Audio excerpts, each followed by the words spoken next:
Hey guys, welcome to Trinity Force Podcast. My name, again, is Adam Ponophobia Cogswell. You're all listening to episode number 505, as tonight we are going to be going over listener questions. We have so many of them that have come in, and we thought it'd be a good time to kind of hit all those with the new season starting and the new patch being here.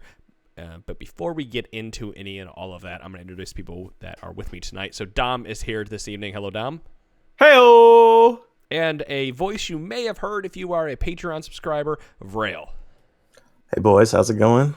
Good. So Vrael is the fabled mid laner. He mains mid. I'm trying to keep a hold of him and not let him go for the life of me. Because for 500 fucking episodes, we have never had a mid laner. We had Santana.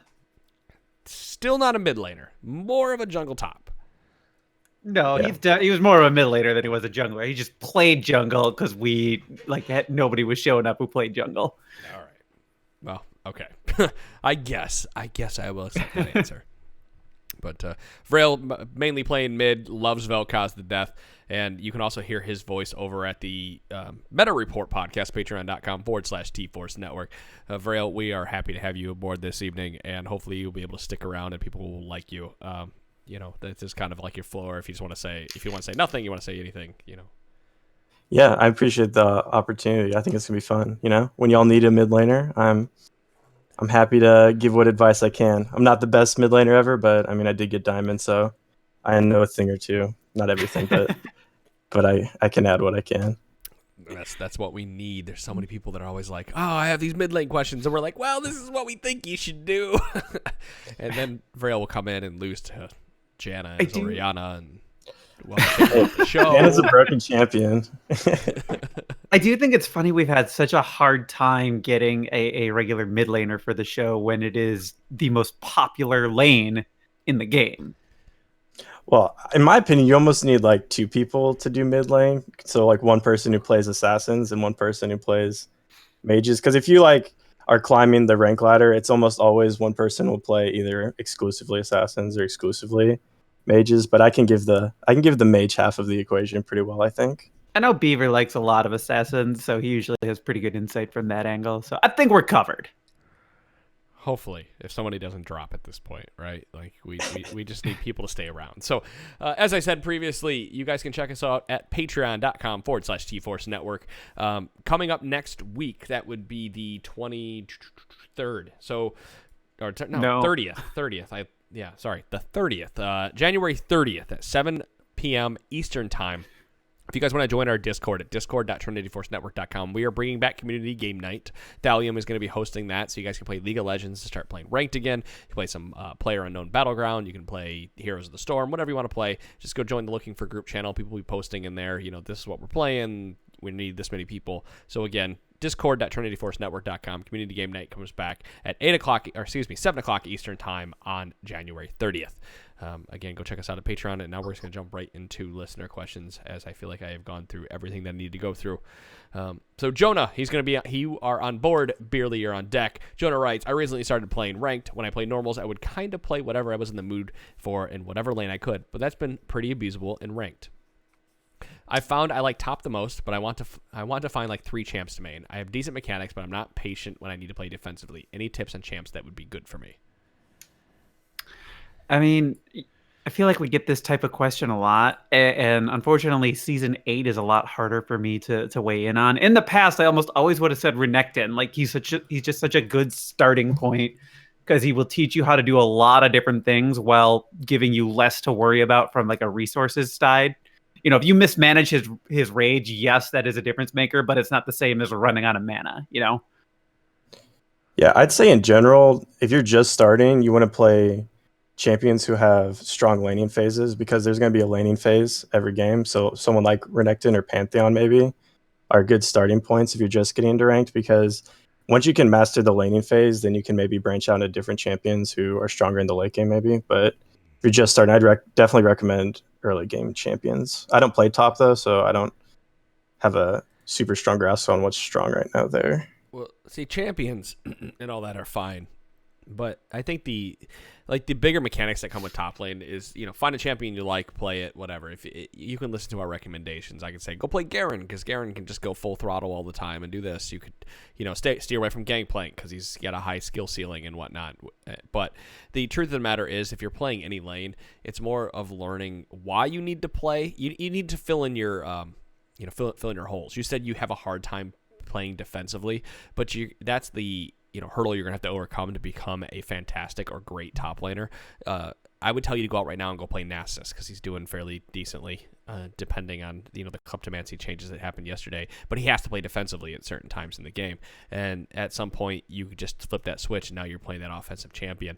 And that, honestly, to teach you the mechanics that you need to play, if you walk up there with Nasus and just kind of farm until level 6-ish, you can just start going all in on the enemy at that point. He has sneaky power spikes that I think people get too hung up on. I have to farm Q than they do that I need to smack people with my Q.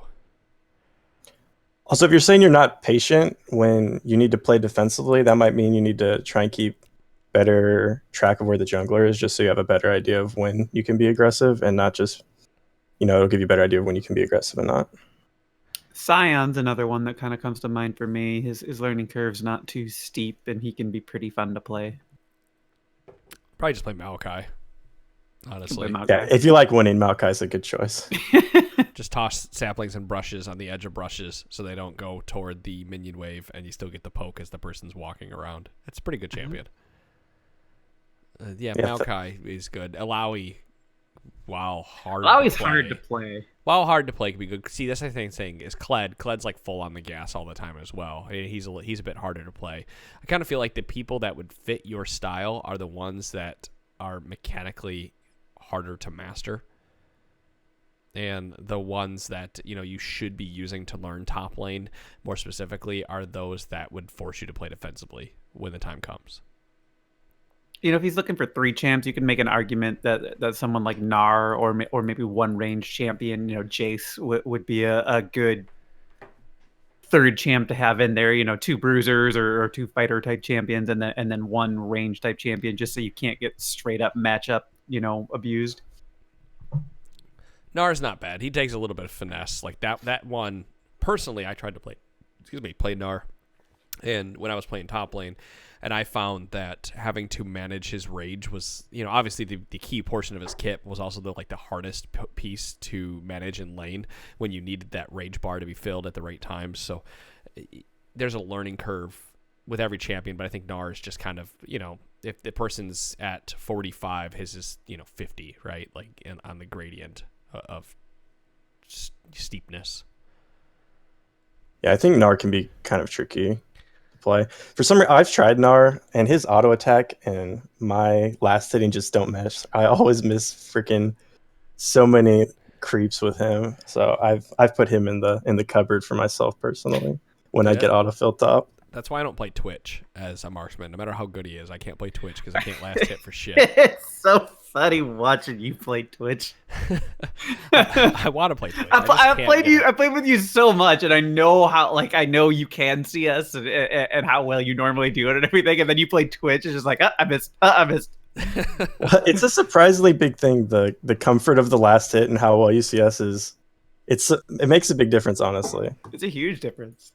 There are champs that otherwise are really fun, but then you play you try playing Rumble, who at times has been just straight up overpowered and everything, and probably right now is struggling a little bit. But his last hitting his auto attack animation is so wonky that you have to get a really expensive skin just to make it feel a little bit better. Yeah. Well, Rumble, you're not last hitting anyway. You're just perma pushing with your flame thing. I don't know what ability that's on, but flame spitter. Yeah, there we go. The flame thing that does flame things, right? Or is that the E?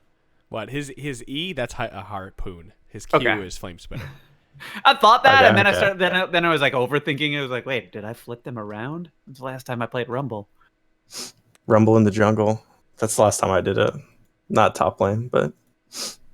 I miss Rumble. I had a lot of fun playing him, but let's talk Beerly's question. The tallest one, you're on deck.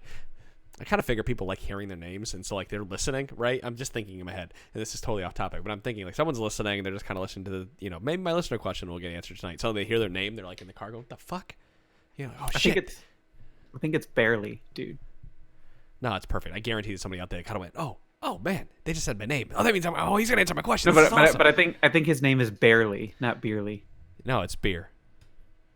Because there's another E. There's not. I know it's barely. Okay, I know it's barely. Let me flounder with this one. I main Graves before his rework, but I haven't been able to find my Graves of the ADCs. I like Jhin aesthetic, but he's not old Graves. I really enjoy bullying people in lane and pressing all my buttons on someone so they magically disappear. Which champion's most similar to how old Graves played, since I'm looking for an ADC with high burst abilities? There's only one. Misfortune. I didn't know if anyone of you want to jump in there. Yeah, there's only one. It's Misfortune. I mean, like the whole depends on how well you're doing, but Tristana can kind of do that, but there's still more ramp up than Graves used to have. I mean, Jhin is bursty, but only if you have your force shot on deck. If not, it's not that bursty. But I would say MF also. Her ult just one shots whole teams. I mean, there's kind of a reason Graves got reworked. He was making people disappear by just pressing all of his buttons. So then he got nerfed, and then he got nerfed, and then he got nerfed, and then they were like, we can't make this guy be good the way he is right now, so we're gonna have to adjust him. Right. And I liked pre-rework Graves as well. I had he was my first level 5 mastery, and then they reworked him. So I have level 5 or 6 mastery on Graves, and I haven't played new Graves worth a damn. So when did they rework him? It was right around the time they released the new. It was after season 5 because they did the Juggernaut update, and then they did the Marksman update, preceding season 6. I started playing in season 5, so I don't remember his old version that much, so I'm not sure exactly what he did. I'll give you. So he pretty much does everything that he does now, but his Q, you know how his Q shoots out and can bounce off a wall and instantly come back? Before, it was just a buckshot of 3 bullets that flew out and did damage in a cone. Think Annie W. Okay, but it sounds like the damage on it was a little overtuned. Yeah, and his the passive on his E, the True Grit, was his old passive. So as long as he was in combat, he was constantly gaining armor and magic resist, and he had as many shots as he wanted, right? So you get as much. Yeah, he had a normal auto attack, whereas now he's basically a melee champion. Yeah. Okay. I'm up to speed now. I see. Yeah, so he did everything. Even his R is pretty much the same. His R now pushes him back, and it didn't previously. It worked. It functioned a little differently, but yeah, he could still jump in, gain attack speed, and but then he could attack as much as he fucking wanted to. So they did a good job with the rework. It just took a while to get him in line with everybody else. You could say Quinn does the same thing. She's hard to pull off well, but she would be the closest to like pushing 2 buttons, and somebody's probably gonna die. You just got to weave 2 auto attacks in along the way. The problem is that her timing is so weird because Valor doesn't just like come down and mark them as quickly as you want. There's just that little bit of delay, and if you're not managing those Valor procs, you're gonna lose a lot of your damage. Quinn is probably actually the closest. We said Misfortune, but Quinn, I had forgotten about her. But that's why I wonder if the question here for Barely is, you're looking for an ADC with high burst, but maybe you need to be playing some of these champions out of like top lane. Maybe you take the new Graves and take him top lane instead. Maybe you take Lucian and go top lane with Lucian instead, or maybe you roll the Lucian mid, the Jhin mid, whatever it may be, instead of playing the ADC role, which is completely and totally composed of hyper carries. You're taking these champions to other lanes and abusing their spikes and their levels to gain an advantage on the Rift. Yeah, they really are doing away with a lot of the bursty type AD carries. It's really hyper carries who are getting by through sustained damage, or utility type carries, Varus, Ashe, Sivir, that type of thing. Yeah, it's mostly attack speed down there right now. And I can't imagine that's going to change anytime soon. They would have that. I think to get that landscape to change, they would have to buff something like Blade of the Ruin King, or what is lethality, right? Like lethality or Blade of the Ruin King gets changed again, and then suddenly we'll see some different AD carries coming back in there. Like Lucian, suddenly we thought it was strong at the beginning of last season, and then it was all Varus and Jhin, just because they can poke from so far away. And armor penetration before that allowed the different AD carries to come through as well. Oh, I miss armor penetration. That was always the argument back when I started back at the end of season 1, and the argument was always get rid of all your AD and build either mixed or flat penetration in your reds, because you did more damage, it just made last hitting harder. So that goes back to that conversation earlier about being comfortable with last hitting. You want to see somebody flounder with last hitting, get rid of their AD runes and give them armor penetration. Like, it's funny, support players were so bad at last hitting, but a lot of it was because they didn't have all the extra AD that so many other players or champions did when they were trying to last hit. And now I noticed the 5 extra AD that I got from the season, or the 5 extra damage I'm dealing to minions. It's made my life so much easier. Oh, that's great, Dom. I'm so glad you can last hit on the tower when I die. At least somebody's getting the gold. It's really nice. I'm getting a little extra cash now, and you've been dying a lot lately. I've been dying a lot less lately than I have. Let's be fair. Pre me messaging you, I was dying a lot. Now I haven't been dying nearly as much as I was after playing, because I took my foot off the gas. I gotta do it once a season. I think I put my foot down too far. It's kind of like a slow burn. My foot just slowly pushes down on the gas until it's at 100. Well, the funny part is, like, you get angry that we're getting so much jungle pressure, but it's like part of it is because you're creating so much jungle pressure. You're pushing so hard. Of course, they're going to come down there. It's like it's a goddamn steak sitting over an open fire and everything. Of course, the animal is going to come to eat it. Yeah, if you're at tower for 5 minutes, I mean, eventually the other and we're always at tower. We're always pushed up to tower. I push. What do you want from me? Listen. The other night, Dom, we were playing the other night, and Dom robes at Alistar, and he may have said it, but I think I was too far in the zone and paying attention to other shit to pay attention. Absolutely said it. And I realized, I think right after he said it, I realized, because I looked down here, I'm like, oh, Dom's not here. Well, I probably shouldn't engage. Oh fuck! Here comes the jungler. It's a good thing I backed off. Just one of those self-reflection moments where I went, if this was any other time, I would probably be pushing hard into the tower and go, Dom will be here any minute. He's got my what the fuck. So self-reflection's good for everybody. Everybody out there listening. Take some time. The tallest one's up. Chill Pickles. You're next. Is it okay to sell that Doran's item to get your first completed item, i.e. Morello's, Black Cleaver, TF? Say you've recalled and you find yourself 150 short. Do you go back to lane or sell the Doran's and get your item? Oh, dude, sell your item. Like, it's fine. If that's going to give you a substantial power spike, absolutely sell the Doran's item. It sucks because you are giving up a lot of stats. You're usually giving up stats that are pretty valuable to you in some way or another, but the type of items that you're describing, the power spike is very much worth it. Again, this is assuming you can't just hang around in lane to get the extra bit of CS that's going to put you over the top anyway. See, I have the opposite opinion. Really? Speaking from mid lane, I would rather hold on to the Doran's ring, because the jump from the Lost Chapter to Morello's, you do get the grievous wounds when they're below a certain health threshold, but I just selling the 400, the health and the extra mana regen, I don't think it's worth getting rid of. But I hang on to my Doran's rings for an extended amount of time when I play. Dude, I'm the same way. So I don't sell my shit either. Like, one of the situations where I might sell it is, like, say I'm against the Zed and I've already used my broken stopwatch, and then I'm like a couple 100 gold away from getting Hourglass, and I know he has ult up, so then I might be like, well, I'm going to need Hourglass, so then I'll sell it. But in general, I keep it for a while. I think it's too valuable. I do think Zanya's is a better comparison, or a better item to argue about than Morello's. Morello's is probably not one I would be trying to upgrade, but Infinity Edge, if I'm a little bit short, like, absolutely, that's a huge power spike item just by virtue of the bonus crit damage. Trinity Force ends up being such a huge deal for a lot of champions. In most cases, it's going to make up for whatever it is you're losing by giving up Doran's. Ideally, you don't want to do this. Ideally, you kind of have a sense for, or how much you still need to have in order to finish that item. But we're talking kind of the bad scenarios where you got forced back earlier than you wanted to, and now you have to make this decision.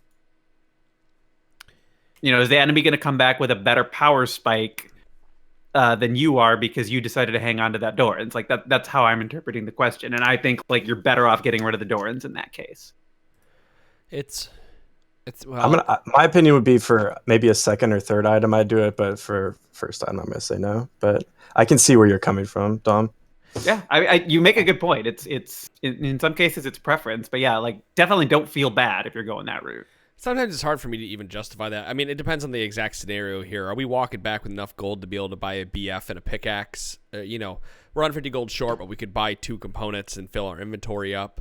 Or are we going back and we're already sitting on 2 components and we could finish it, but we need to sell that item to do so? Either way, I don't even like it as an AD carry because generally speaking, I've got my BF and I'm going back and I can upgrade. So I'll just go pickaxe, boots, and then some potions and get my eye edge later because I find that the extra potions, ward, and the other items I'm picking up compensate for the difference. Now I realize I'm not getting the extra crit percentage by not having the eye edge, but I'm also not coming back to lane with potions and whatnot. So generally, it depends on the exact scenario from like a marksman standpoint or anything else, but generally I like to purchase potions and wards when I can. So I chug them like they're going out of style. Yeah, even Black Cleaver, I'm assuming, would be when you have D-Blade. But then if you're buying Black Cleaver, then you don't have any lifesteal. So, I mean, I'd say it's situational. Yeah. I agree that you could definitely sell that Doran's to buy the item if you feel that power spike is going to be big enough to throw you through the lane. Like if you haven't been chugging potions and you haven't needed the move speed or whatever it may be, absolutely go for it. But it's a game by game basis, and you have to decide, is the trade off of buying one big item over buying a bunch of small items worth it for you? And I think Dom puts it well, in certain scenarios, and Vrael does. So no definitive answer, nothing here. I'm calling it. That's the judge's rule. I like this. I like the guy's name that's on deck, Whoppy Floppy. That's awesome. So Chill Pickles is up. Do you guys have any tips on how to approach a matchup against a champion you've never seen? I'm a relatively new player, so this happens to me a lot. Is there a site I can reference to see their abilities while the game is loading? Since I can only play normals right now, I generally just play neutral.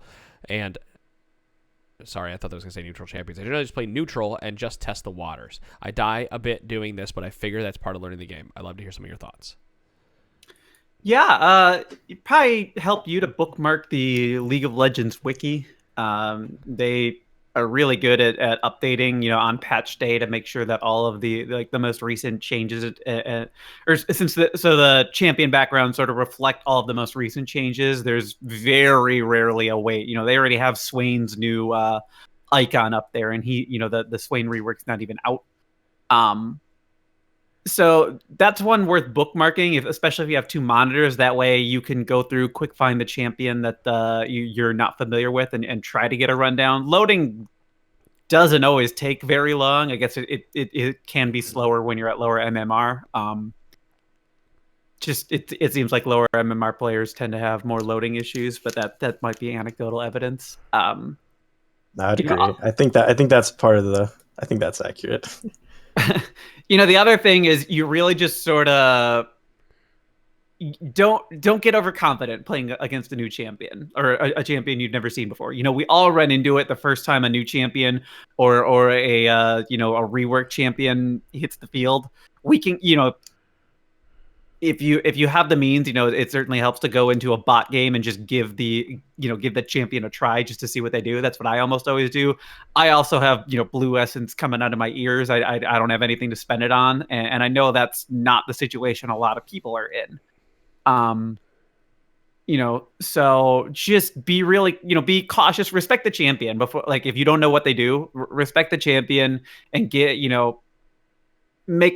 test their limits, make them, don't just roll over for them, but make them prove that they the champion was even worth picking in the first place. But don't put yourself into a position to just be blown up because you're cocky. Right. Yeah, I'd say probably what you want to do is you can look up what their cooldowns are on their abilities. It's probably important just so you know what kind of windows you're dealing with, and basically if they have AP or AD, if it's you have no idea at all, I would recommend you could just Google the matchup, and there's tons of websites that pop up and will have tips versus each matchup, which you can do while you're loading in, which is kind of what y'all touched on. But I'm just trying to imagine a person in this position the first time they run into Zoe. Couldn't afford to buy the champion, didn't get the shard or anything like that. And even just going through and reading it, it's not like her ability descriptions are super clear or anything. And so she blows flash and you think, okay, well now I'm in pretty good shape. I made this champion blow flash. I can do something. And then you go do something and, oh, hey, no, it looks like she has flash again. What? And then she has it again. And yeah, then and she then has she it has it again. again, or something. But it's just even by Riot standards, Zoe was a very confusing launch release. I still don't know what she does, to be honest with you. I just see her like pop around. She and I'm like, one-shots you. That's what she does. She's frustrating. I know there's a trouble bubble, and then I see her move, and I'm like, well, something's probably coming in my direction, so I should probably walk out of the way. And that's about the extent of my knowledge of Zoe, because I have never played. I've only played against her, but never in lane, which I can imagine is even more frustrating. Yeah, good Zoes are tricky to deal with. That's there we go. I think it's good. I don't have anything else to add, so hopefully, Chill Pickles, you learned something. Barely, man. You got another question coming up. Whoppy Floppy writes in, I'm having problems finding a champ to climb out of silver with. I usually play Shen if I get top, Thresh, and Braum if I get support. All three are generally bad and low MMR. I started playing Renekton closer to the end of last season by not understanding when I should be playing aggressively in lane with Renekton and Thresh. Any tips on established lane dominance without putting myself in bad positions?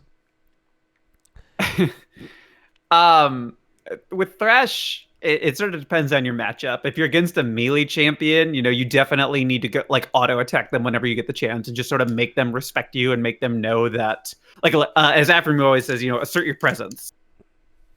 Make your presence felt down in that lane. If you're against a ranged champion, it's a little bit of a different story. Like you have auto attack similarities going on, at least from a range standpoint, but they're probably going to have better range with their abilities and certainly lower cooldowns. So at that point, like you have to make them respect your zone, but you can't just recklessly throw out all of your abilities, because if your hook, for example, is on cooldown, you're not very scary at all. The threat of the hook is almost more impactful than actually throwing it. God, So, hell yeah, that is posturing's a big motto, thing when man. you're playing support. Thank you. That's the word I was really trying to get out. Posturing. Yeah. If we're ditch Shen, right? Get rid of Shen. Don't play Shen in silver at all. He requires too much team coordination to be good, and your team isn't going to be pushing down or mowing down towers fast enough to allow you to split push and do something. I will say there is nothing like having a good Shen on your team. Like Sure. it doesn't happen often because he's really hard to pull off. But like just the rare cases when you have a Shen who knows exactly what the fuck they're doing, it's like, oh my god, oh, it's wonderful. But yeah, I mean, it's really hard to pull off, and you have to be really, really like fluent and competent with the champion. If you're in low MMR, I would play more selfish champions than Shen, because you need to trust yourself to carry rather than ulting the ADC and hoping that they can carry. Yeah, and honestly, Renekton's fine to play in silver or low MMR, even through gold. He still does. He still wrecks people and still does what he needs to be able to do. He might be a little bit better with the aftershock changes, since that's going to scale with a little AD now. Good. Definitely. Yeah, I got AD and AP, right? Yeah, the scaling went up a bit on him. Or no, it gained scaling, rather, right? That's what it was. I just did the fucking notes last night and I can't remember. Anyway, I was going to say with Renekton, or if you're picking any kind of top lane trades, hell, even bottom lane, keep minions in mind the entire time you do it, because you can never go in. You should never be posturing, or you should never be engaging when you have less minions than the enemy does, because you'll end up taking more damage than the enemy laner does through abilities and everything, because you're taking so much from the minions. But at the same time, if you learn to play around the bushes and you learn how to Renekton, you'll slice, you'll slice in, you'll kind of chop the guy up and then dice back into the bush or deer the bush, drop that minion aggro. You've done enough with your trade. There's whole combos out there with Renekton, with slice, auto attack, TM at resets, W's. I can't even remember the exact thing, but you can get like 5 auto attacks off before they're unstunned. And then you've ducked back in the bush, or you continue to mow them down. That's exactly why he misses Fervor so much. Oh, yeah, definitely. I mean, press the attack, I suppose, is okay, but he probably needs that extra bit of tankiness right now because he doesn't get enough damage out of the tree.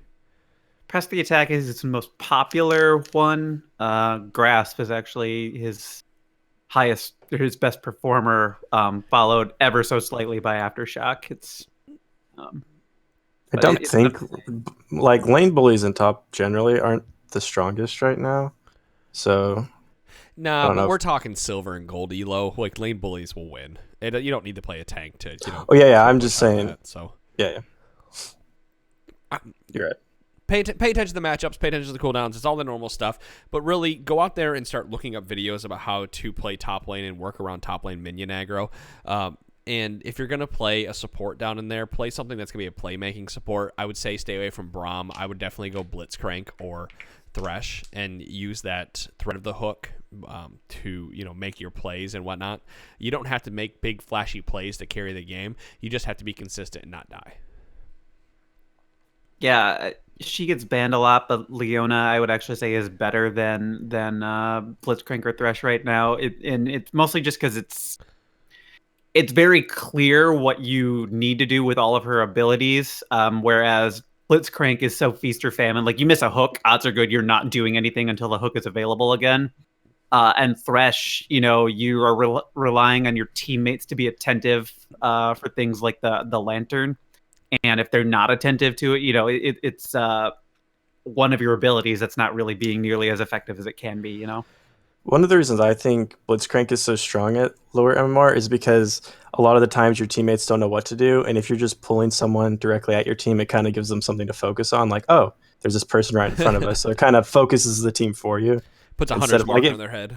Yeah, exactly. The nice part about Blitzcrank is he, as far as I'm concerned, he's the most item agnostic champion in the game. It doesn't matter what you buy on him, one of the stats is going to be useful.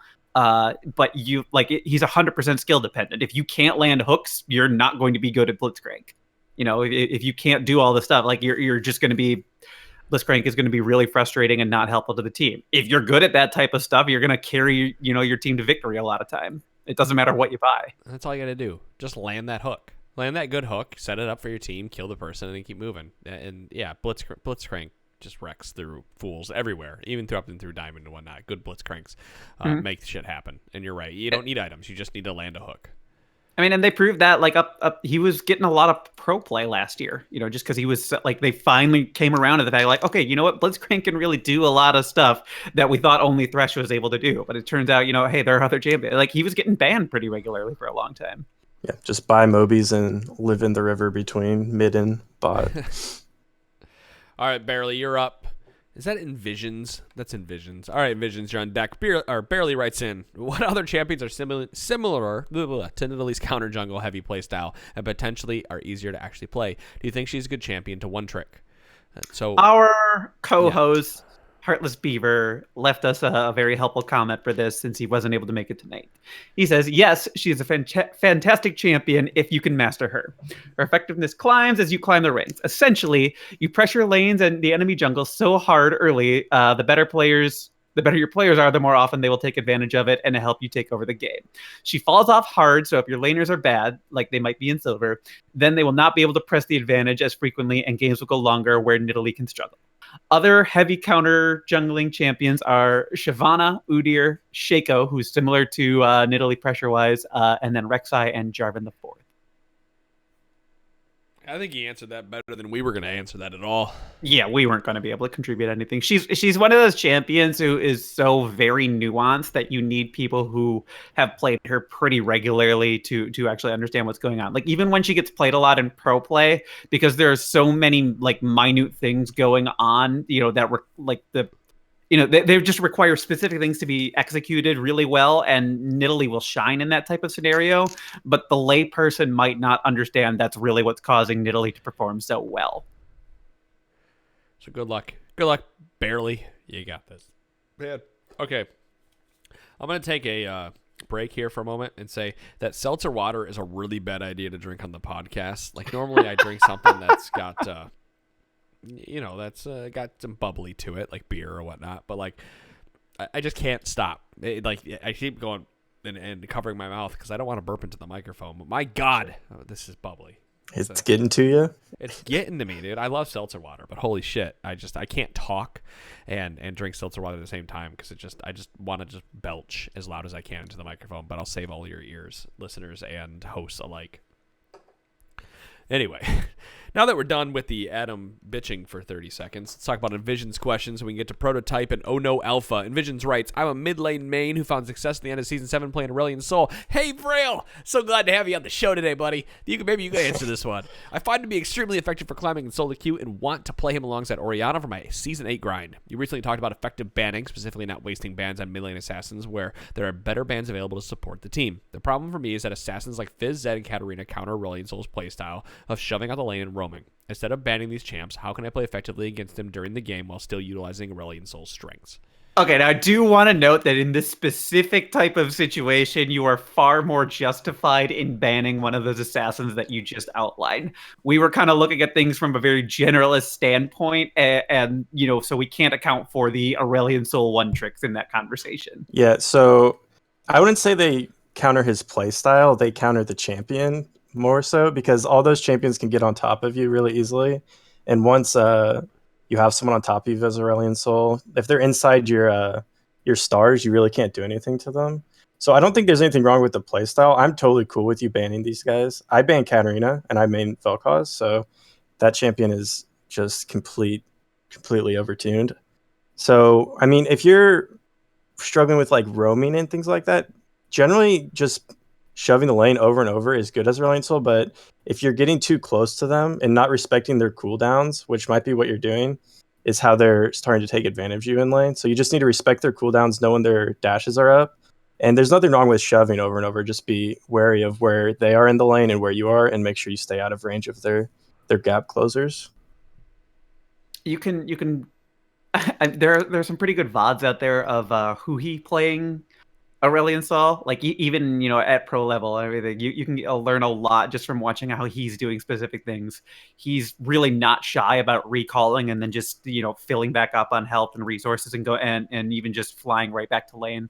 Otherwise, he'll go for a lot of early ganks and that type of thing. And of course, his team is on his wavelength, so it's a lot easier to coordinate that type of stuff. But Aurelion Sol is unique in that you don't have to be in lane with him to be really, really good, and you can quickly get back to lane and you're not like going to be heavily penalized for it. Eventually they're going to get your tower by attrition, but if you're really struggling against your matchup, like, go win someone else's lane for them.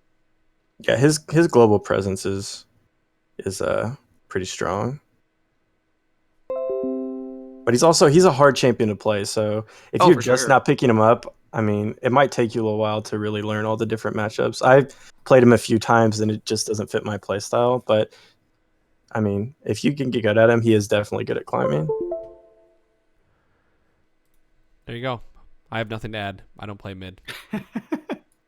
I try to You play mid. I'm Karthus? really bad at it. It's the only thing I play is Karthus, because I can die and still be effective in team fights, and that's all we need. There you go. How many times you just flash in on Karthus and just it doesn't matter? Dude, that's my favorite thing to do is like, I'm the type of guy who likes to engage team fights even through the AD carry, right? Like there's a lot of times I'll just kind of go in and dom. You know that? Do you guys see that the meme with the black guy? It's like, oh no, baby, what you doing? I said that really wrong, but you know what I'm talking about? You seen that one? No? He's like, oh no, baby. Anyway, I'm not gonna try to explain it. Anyway, Yikes. that's people know what I'm talking about. It doesn't translate well over podcast. It does because it actually comes from a YouTube video. I just can't do his voice at all. Sure. But that's essentially it. Dom's like, "Oh no, what are you doing? Why are you engaging?" And that's me on every channel. I'll be an AD carry. I'm like, I'm jumping in. I'm fucking doing this because I'm gonna get a reset, and get out, no problem. And we had so many conversations when Jhin first came out, because you're like, Jin's ult, like, I'm trying so hard to wrap my head around it, because am I right to use it to engage, or am I better off holding on to it? And I just don't know. And like, you sat down and just learned the ins and outs of that champion. I don't know if it was because the ult was driving you crazy or what exactly it was, but honestly, it was Jhin that drove you to bot lane in the first place. Pretty much, yeah. I was trying to climb, and I just happened. I was like, yeah, I'm going to play Jhin. Oh, there it is. Look at that. It works. And it clicked for him. Yeah. Man. But I miss Jhin being good. Yeah, he's not in a great spot. He hasn't been for a while, unfortunately. I can't one-trick him like I want to. I need them to be at least semi-worth playing, because I can't take my advantage and push it hard enough to make it worth it right now. I need my team to play around me, so I'm just gonna play something that scales and make myself do well later. Besides, I can play Kog'Maw, so it's all good. You'll be useful eventually on the other guys, right? Yeah, that's right. Eventually, if the game wall is not long enough and I get my items, my 80 carry will be worthwhile. So that's what I look for. Ezreal is tanking right now. Good. Fuck that champion. Don't play Ezreal, ladies and gentlemen. He looks like the kleptomancy nerves hit him pretty hard. Also Q, but yeah, Ezreal's not in a good spot. When you have Q's damage at level 1, and then you gut kleptomancy. Like, of course his win rate's just gonna fucking... Right, but the flip side is that a champion who is first buying Tear the Goddess shouldn't be able to just keep bullying people out of lane. No, not by any stretch of the imagination. So we're gonna finish up with these last two here. Prototype writes in, I made Malzahar, but he's banned semi-frequently, so I have to rely on the rest of my pool. I enjoy control mages like Anivia and Lissandra, and I think my Orianna is bad. So what are some other mid laners I can look at? I prefer mages, but you don't need to limit that to a control variant. So Malzahar is super strong right now, so that's why he's getting banned. So these champions all push the lane really easily, and they all have like a safety net with like Malzahar's passive, Anivia Egg, or Lissandra R. So if you want someone who's similar to them, you might want to try Morgana, because she can push the lane super easily, and her Black Shield can help get her out of tricky situations. So it's a similar playstyle, and she also builds Zanya, and she's also good right now, but doesn't get banned as much. And she has a lot of CC. She's super. I like Morgana at the moment. And if you were going to try someone new, if you're kind of going in between a control mage, you would try something a little more aggressive or assassin-like, you could go like Ahri or Echo. They both are kind of the in-between between assassin and mage, and they both have escapes with Echo ult and Ahri R. They're both pretty strong also. Talia comes to mind for me as that type of control mage feel. Talia's not that easy to play, but she is good at pushing and roaming. I love how they tried to make Talia this, they advertised her as like, oh, she's a really simple mage. She's not going to be that difficult to play. It's been a long time since we released this easy to play champion, and we want Talia to fill that niche. And it's like, no, she's really complicated to do well. Her knockback is super tricky to land. Sorry, go ahead. No, you're right in that assessment. But can you sit down, Beaver, and tell him everything you just said about Talia? Because on a podcast 2 weeks ago, he said that people should learn Talia because she's easy, and I argued no, she's not easy. You should be playing Talia. There's so many other easy mid lane champions you can be playing, and I think he eventually conceded that she's not easy, but I think he said that she's like one step above the rest of the easy champs, and I still want to scream at him, no, the W's too hard to land. I honestly think like she and A-Soul or Aurelion Soul are very similar in their play styles and difficulty. They're kind of, once you learn them, you can get really good at them. But like if I'm playing Vel'Koz into Talia, I'm not scared at all. I can normally wreck that lane pretty easily. So I don't play her, but I play the opposite side of it, and I don't ever have that much trouble with her. Now this is if she roams, that's when it gets like in lane. I don't have trouble, but if good Talias might not win lane, but they will influence their side lanes a lot more than necessarily winning their own lane. Yeah, she's a bit more mobile than anybody else between the wall riding passive and ultimate. But this isn't really here or there. But I'm just out of curiosity on Vel'Koz. Are you maxing W or Q in lane, or it doesn't? I do 3 points W, then max Q generally, unless I'm pretty sure I can land my Qs reliably. All right. Once you get past 3 points, it doesn't make that big a difference because you can one shot the back line with just 3 points. If you're doing both charges of it anyway.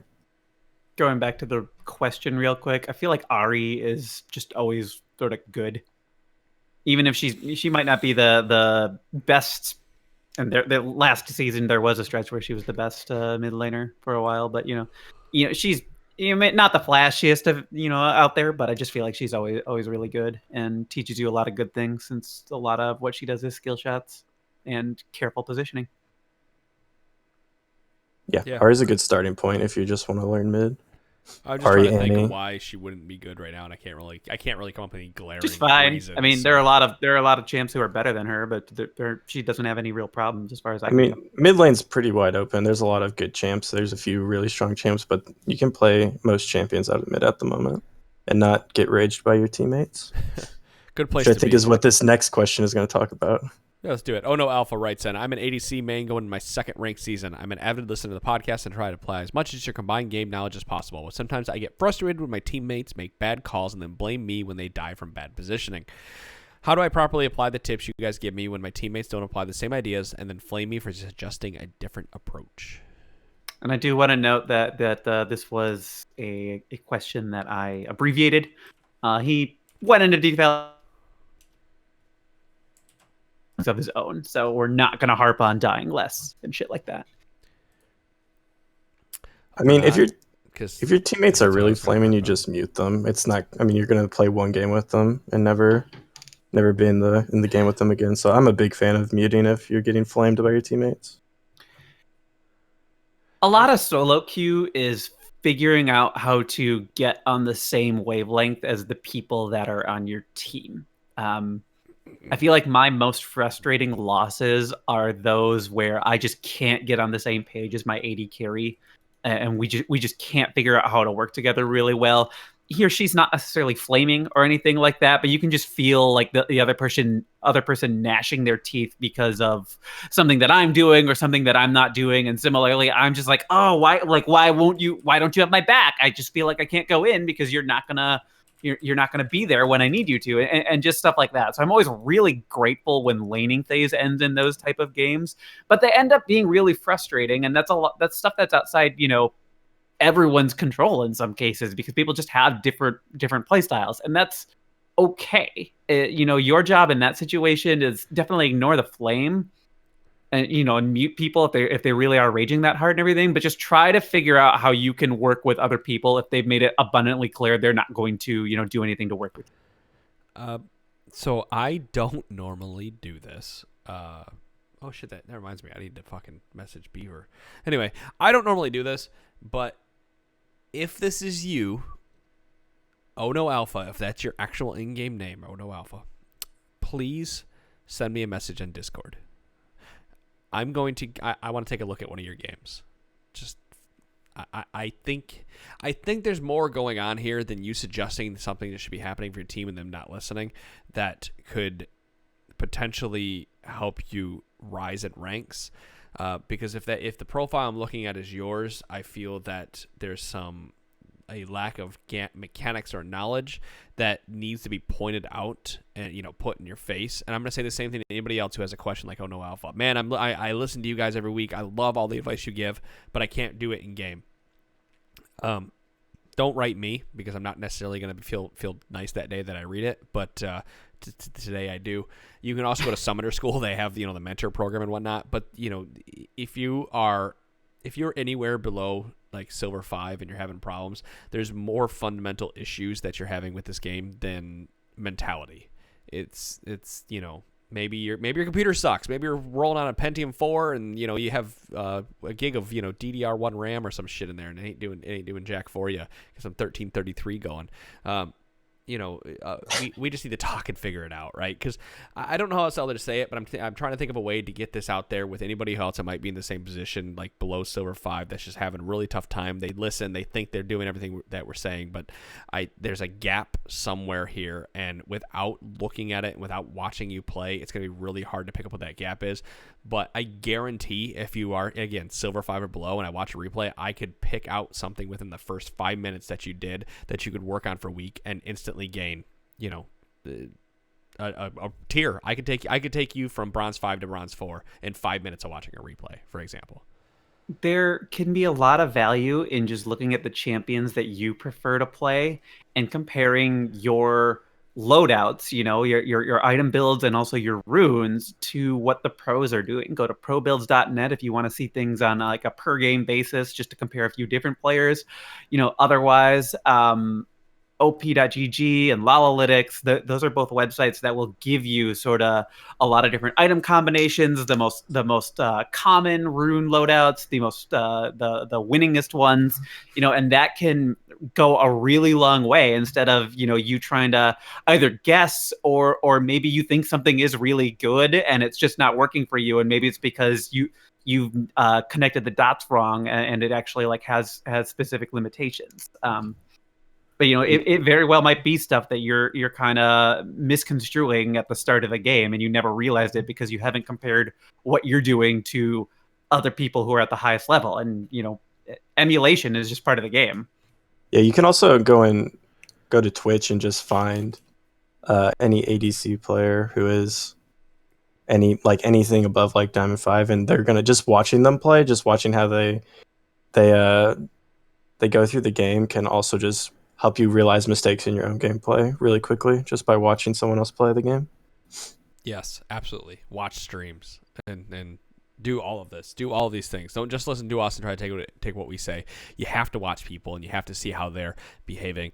I haven't hit my cap on League yet, but I've been playing a lot of PUBG with my wife lately, and I've gone and watched a ton of streamers, and I'm learning a fuckload about the game by just watching people and listening to what they have to say that I would never have learned otherwise, or it would have taken me longer to learn. So go find a streamer and go watch them. It doesn't have to be Cutie Pie at 25,000 people. I find people that have 1,000, 500, viewer count all the time, and they do a really good job of explaining the game, and they do better than some of those big viewers that are out there for the money. So, go out there and find Twitch and just look around. Yeah.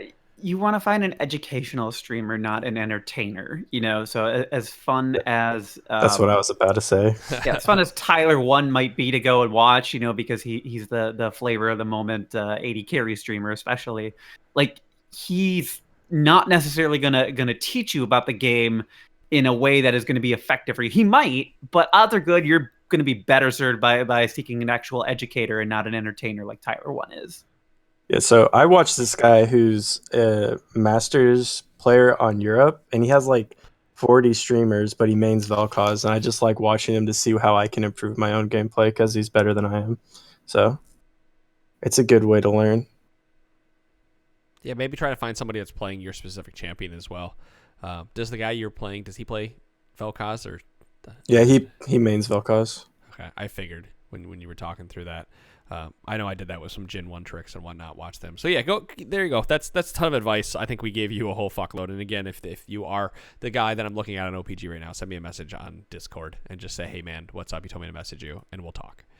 Other than that, we powered through all those listener questions tonight. We had some that came in through chat yesterday. By the way, if you guys watch us live ever, we're live every Monday and Wednesday at 7 p.m. Central Time. Sort of. So, some of the Mondays and Wednesdays. If Adam's here, not here, we're kind of in trouble.